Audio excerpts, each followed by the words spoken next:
Hello everyone, today we are going to learn basic Scratch Meet Edu tutorial how to add graffiti.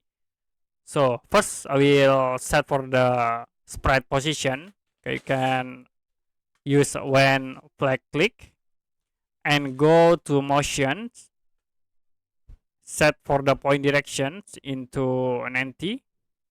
The next rotation styles, left to the right, and go to 0 for x and y. I will set minus 120. So if you play, the spread will be moved to the bottom here.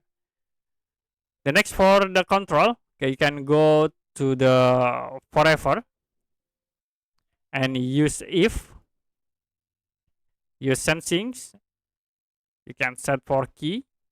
So when the key right arrow press, go to the motions, change by x,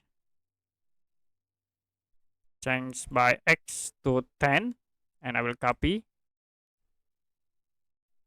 The second, the left arrow set into minus 10. Okay, you can play. Now you can see the spread will be moved to the right and then to the left. After it, for the jump control, I will use the variables, new variable. You can make like I will set in here to jump, y jump, and then for this only sprite, we create again new variables, jump. Okay, you can uncheck to unhide from the graphic. Now you can create again for the events when up arrow key press.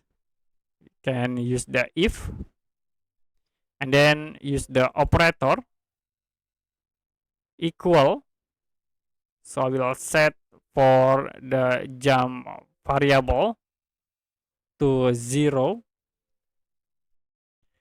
and the next for set jump to 1, and then set again for y jump to 20.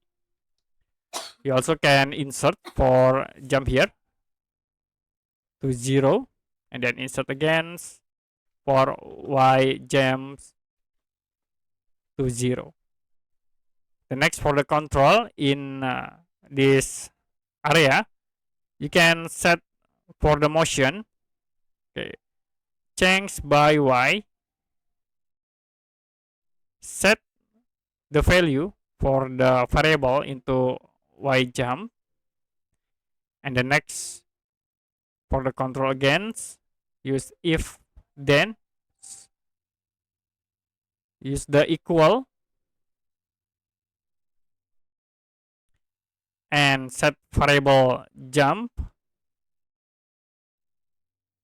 In here I will set into 1,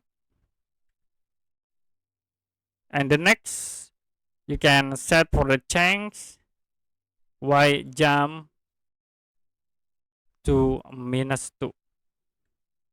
We create again for the control if. So when y position in here, so I will use the operator equal less than y position like minus 120, and you can set for y jump to 0. The next set for y to minus 120, and we can set again for jump to 0. Now you can play, and then you can move to right, to the left, and if you press up, it will be jump. Okay, that's it. How to add a graffiti in this Scratch Meet Edu application.